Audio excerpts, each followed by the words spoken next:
Hello friends, welcome to all. आज मैं आपके लिए जो वीडियो लेकर आ रहा हूँ, देखिए बात करेंगे वैक्सीन स्टॉक्स की। आपने देखा होगा पिछले कुछ टाइम में इन स्टॉक्स पे काफी चर्चाएं हुई हैं, क्योंकि ये फ्रंट रनर रहे। और ये नहीं कि इंडिया, बल्कि ये बाहर भी लिस्टेड कंपनी है, बाहर की कंपनी दोनों है और इंडिया में भी लिस्टेड है। तो इन स्टॉक्स पे लोग धीरे धीरे करके सबने प्राइस जैसे जैसे मिला माल, न केवल वैक्सीन की बुकिंग करी बल्कि स्टॉक को भी खरीदते रहे टाइमली। लेकिन फाइनली वो दिन आ गया है और इंडिया के अंदर भी ड्राई रन कंप्लीट आज की डेट में हुआ। आज की डेट यानी कि 2 जनवरी 2021। ये साल 2020 जो कोरोना काल था, लेकिन 2021 अब ये वैक्सीन का टाइम है। लेकिन वैक्सीन में अगर आप देखोगे तो कंपनीज को प्रॉफिटेबिलिटी कब दिखेगी? डेफिनेटली कंपनी को प्रॉफिटेबिलिटी तब दिखेगी जब वैक्सीन की डिलीवरी होगी। और अभी के हिसाब मान के चलिए तो सबसे पहले गवर्नमेंट के ऑर्डर्स को पूरा करना पड़ेगा।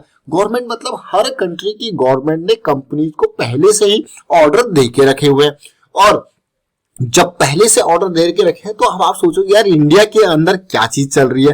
तो अगर मैं आपको बता दूं, सबसे पहले तो इन दो कंपनीज की बात करूंगा, इन दो स्टॉक्स की बात करूंगा, इनको तसल्ली से देखिए। इनमें सबसे पहले हमारे पास आती है एस्ट्राजेनेका। एस्ट्राजेनेका अगर आप देखोगे, एस्ट्राजेनेका फार्मा इंडिया लिमिटेड, ये इंडिया के अंदर लिस्टेड है और आप देखोगे ये ब्रिटेन की बहुत टॉप की कंपनी है एस्ट्राजेनेका। और दूसरी जो कंपनी आती है वो आती है फाइजर। एस्ट्राजेनेका और फाइजर को अगर आप देखोगे यहाँ पे, तो फाइजर में क्या है, यहाँ पे अगर मैं देखूं फाइजर के अंदर आप अगर इस शेयर को देखोगे 24,000 करोड़ का मार्केट कैपिटलाइजेशन है, डेट फ्री स्टॉक है, प्रॉफिट ग्रोथ, सेल्स ग्रोथ जबरदस्त है, कोई कमी नहीं है। ये बायो एनटेक के साथ मिलके अपना वैक्सीन बना रहा है। और जो एस्ट्राजेनेका है वो किसके साथ मिलके, वो ऑक्सफोर्ड के साथ मिलके ये बना रही है। और उसी तरीके से इंडिया के अंदर कौन सी वैक्सीन बन रही है, कौन सी कंपनी की बन रही है, क्योंकि इंडिया की जो डिमांड है वो हर किसी को पता है कि यहाँ पे जो पॉपुलेशन है वो बहुत बड़ी पॉपुलेशन है, 130-140 करोड़ लोग हैं। तो यहाँ पे डिमांड बहुत जबरदस्त है। दोनों कंपनी में से अगर मैं बात करूं तो एस्ट्राजेनेका की वैक्सीन इंडिया के अंदर जो है उसका मेजर लॉट यहाँ पे तैयार हो गया है इंडिया के लिए। अब आप कहोगे ये कैसी बात, अभी आज की डेट में आपने ड्राई रन देखा, लेकिन यहाँ पे अब मैं इन शेयर्स के बारे में, एस्ट्राजेनेका की जो वैक्सीन है वो इंडिया के अंदर ही सीरम इंस्टीट्यूट बना रहा है, कोविशील्ड के नाम से ये वैक्सीन है। और यहाँ पे इसकी प्राइसिंग भी गवर्नमेंट के लिए यहाँ पे सेट धीरे धीरे हो रही है। और किस तरीके से प्राइवेट में आने वाले टाइम पे आएगी, अभी तो स्टार्टिंग में गवर्नमेंट ही जैसे हेल्थ वर्कर्स को, जो भी हमारे फ्रंट लाइन के वर्कर्स हैं उनको वो मिलेगी। लेकिन उसके साथ साथ अभी इमरजेंसी अप्रूवल इंडिया की जो भारत बायोटेक बना रही है यानी कि कोवैक्सीन, उसको भी अप्रूवल यहाँ पे अभी मिला है इमरजेंसी यूज का। तो ये देखिए, तो सबसे पहले अगर कोई वैक्सीन इंडिया के अंदर लगने वाली है वो ऑक्सफोर्ड की एस्ट्राजेनेका वाली वैक्सीन ही लगने वाली है, जो कि सीरम इंस्टीट्यूट बना रहा है। और ऑलरेडी 50 मिलियन डोजेज, वो 50 मिलियन का मतलब समझ रहे हो आप, 10 अगर आप 1 मिलियन देखते हो तो वो आपके पास सीधे सीधे होता है 10 लाख। और 10 मिलियन मतलब 1 करोड़। 50 मिलियन आपके लिए सीधे सीधे 5 करोड़ वैक्सीन ऑलरेडी इंडिया अपने लिए यहाँ पे तैयार करके रख चुका है, जो अभी मैं ये रिपोर्ट पढ़ पा रहा हूँ उसके हिसाब से। तो अब देखिए धीरे धीरे सेंट्रल गवर्नमेंट इसको स्टार्ट करेगी। तो अब हम बात करते हैं स्टॉक्स की।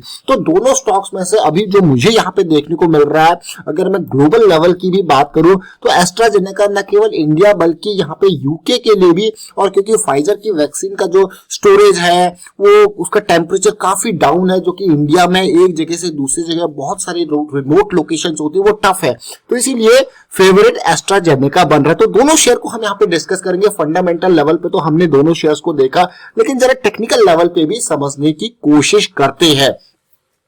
फाइजर बायोएनटेक और ऑक्सफोर्ड और एस्ट्राजेनेका, ये इस तरीके से दोनों की। और तीसरा जो है उसका हमारे पास यहाँ पे भारत बायोटेक का आईपीओ आने वाले टाइम पे बात चल रही है, बट लिस्टेड शेयर नहीं है।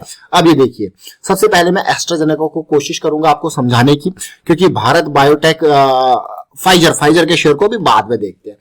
एस्ट्राजेनेका की अगर बात करो, अगर आप देखो यहाँ पे बड़े लेवल पे शेयर को, तो काफी लोगों का ये पसंदीदा स्टॉक रहता है, खास करके उन लोगों का जो कि फार्मा सेक्टर से जुड़े हुए हैं।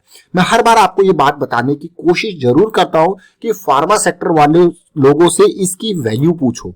ये देखिए, लेकिन टेक्निकल की बात करते हैं तो इस स्टॉक ने हमको बहुत ही बढ़िया तरीके से करेक्शंस दिए हैं और हमने अभी रिसेंटली इसको 3500 के लेवल पे इस करेक्शन को समझने की कोशिश करी थी और बढ़िया रिटर्न इसने हमको विद इन 1 मंथ दिया था, 3500 से सीधे 5000 के लेवल तक। जरा इन करेक्शंस को देखिए, ये लॉन्ग टर्म इन्वेस्टर की मैं बात कर रहा हूं जो करेक्शंस को देखेगा समझेगा, लेकिन उसकी इतनी बड़ी रैली जब आई थी, भाई वैक्सीन के नाम पे यहाँ पे शेयर लोग खरीदेंगे, उसके बाद किसी ने प्रॉफिट बुकिंग किया तो शेयर नीचे आ गया।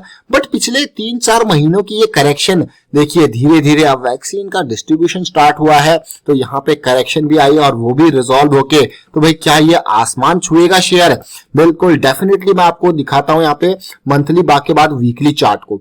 वीकली चार्ट में आपको अक्सर एक बात कहता हूं, जब तक शेयर आप प्राइस मूविंग एवरेज से काफी दूर चला जाता है तो वो काफी रिस्की होता है। ये देखिए यहाँ पे ये 5000 के लेवल पे चला गया था, कितना दूर चला गया था वीकली पे, लेकिन वीकली पे ये करेक्शन धीरे धीरे रिजॉल्व होने का नाम ले रही है। और आप ये दिसंबर 21 वाले वीक को जब देखते तो आप हैरान रह जाते, क्योंकि यहाँ पे जिसने भी शेयर को बेचा, खरीदने वाले सब तैयार बैठे थे, उन्होंने जबरदस्त तरीके से इसको लपक लिया।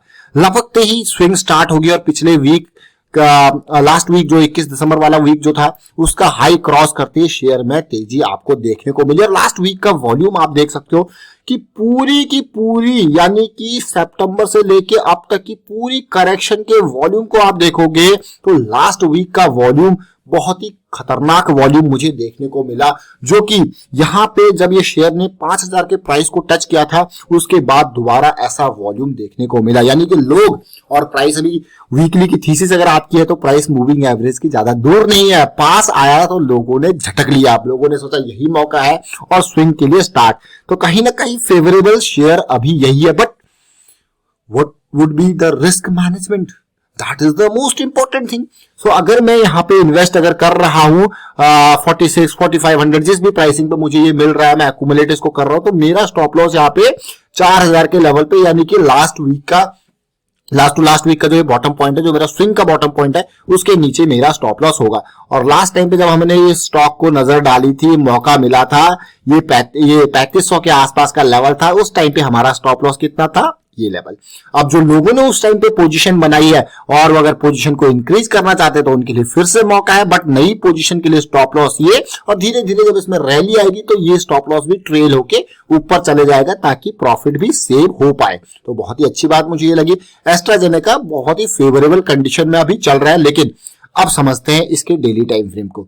डेली टाइम फ्रेम को देखिए, बिल्कुल नीचे गिरा, शेयर ने जबरदस्त तेजी, जैसे नीचे गिरा उसके अगले दिन से तेजी, और अब सिचुएशन देखिए, करेक्शन आई और इसका रिजोल्यूशन इंपॉर्टेंट आपके लिए है, जो कि अभी रिसेंटली आपको 1-2 दिन में इसका रिजोल्यूशन भी देखने को मिल सकता है। तो एस्ट्राजेनेका एक फेवरेबल स्टॉक वैक्सीन के लिए। लेकिन अब मैं आपको दिखाता हूं यहाँ पे फाइजर के शेयर को। फाइजर के शेयर को समझने की कोशिश करते हैं यहाँ पे क्या कुछ हुआ। देखिए मंथली चार्ट कोई कमी यहाँ पे भी नहीं है, ये शेयर भी भागे जा रहा है, लेकिन जो नवंबर के महीने में बड़ी लंबी अपर शेडो आपको देखने को मिल रही है, वो आपको दिखा रही होगी डर वाला माहौल, लेकिन उसको देखेंगे छोटे टाइम फ्रेम पे। ये वीकली टाइम फ्रेम है। वीकली टाइम फ्रेम पे अगर फाइजर के स्टॉक को देखो तो लास्ट टाइम पे ये 4400 की रेंज में आराम से हमारी नजरों में आया था, और उसके साथ साथ स्टॉप लॉस हमारा बहुत ही कम यहाँ पे 4000 के आसपास था। उसके बाद शेयर काफी अप डाउन दिखा चुका है, और साथ के साथ प्राइसिंग अगर देखा जाए तो ये मूविंग एवरेज से ज्यादा दूर अभी वीकली पे नहीं देखने को मिल रहा है। ये मान के चलिए कि जो ब्रेकआउट हुआ था, ये शेयर उस ब्रेकआउट के बाद पुल बैक के नियर कंसोलिडेट कर रहा है। तो मुझे ये लगता है कि अभी ये शेयर जो ये रेंज है, इसको पार करते ही ये आपको जॉइंट की फॉर्मेशन और ये स्टॉप लॉस, और फिर से आपको मौका मिल सकता है इस स्टॉक में। अगर आप देखोगे तो इन रेंजेस में बाइंग जरूर हो रही है, यानी कि 5000, 5100 इस रेंज में जो ये रेंजेस है, इनके अंदर बाइंग आप देख सकते हो, ये बाइंग, ये बाइंग, ये बाइंग, और साथ के साथ सेलिंग भी हो रही है ताकि प्राइस कंट्रोल में रहे। तो जब ये लेवल पार होगा तो आप देखोगे कि भैया RSI पे भी ये चीजें पार हो जाएंगी। बट स्टॉप लॉस क्या होगा, रिस्क कैसे मैनेज करें? तो मैं अगर यहाँ पे फ्रेश एंट्री करना चाहूंगा तो मेरा 5450 के आसपास का लेवल एंट्री का विद स्टॉप लॉस ऑफ 5000, क्योंकि यहाँ पे स्टॉप लॉस यानी कि रिस्क मैनेजमेंट काफी टॉप प्रायोरिटी पे होना चाहिए मैं कहूंगा यहाँ पे। अब डेली टाइम फ्रेम पे देखते हैं। देखिए डेली टाइम फ्रेम पे अगर फ्राइडे को देखें तो बहुत ही बढ़िया मूव इसका दिखाया था और ये वो लेवल है जिसको मैं क्रॉस करने की बात कर रहा हूं, क्योंकि प्राइस यहाँ से रिजेक्ट हो रहा है तो ये लेवल क्रॉस करना इंपॉर्टेंट है। और आप देख सकते हो इस टाइम पे भी वॉल्यूम बना था और इसी टाइम पे इसी प्राइस रेंज में ये वॉल्यूम बना, यानी कि 5100-5200 की रेंज में खरीदारी यहाँ पे जरूर हो रही है। साथ के साथ जब इस लेवल को पार करेगा ना तो तब तक यहाँ प्राइस फिर से हमारा एसिड एरिया में पहुंच के अगर फिर से कंसोलिडेशन पुल बैक आपको देखने को मिलेगा, इस तरीके से ब्रेकआउट पुल बैक देखने को मिलेगा, तो वो अगली अपॉर्चुनिटी आपके लिए हो सकती है। तो वैक्सीन के दो स्टॉक्स को हमने यहाँ पे देखा, एस्ट्राजेनेका और फाइजर, दोनों स्टॉक को समझने की कोशिश जरूर करी। अगर आपको ये वीडियो अच्छा लगा तो वीडियो को शेयर जरूर कीजिए, लाइक कीजिए, चैनल सब्सक्राइब नहीं किया तो जल्दी से सब्सक्राइब कर ले, साथ के साथ बेल आइकन को प्रेस कर ले जिससे आपको नोटिफिकेशन आती रहेगी। Thank you for watching the video.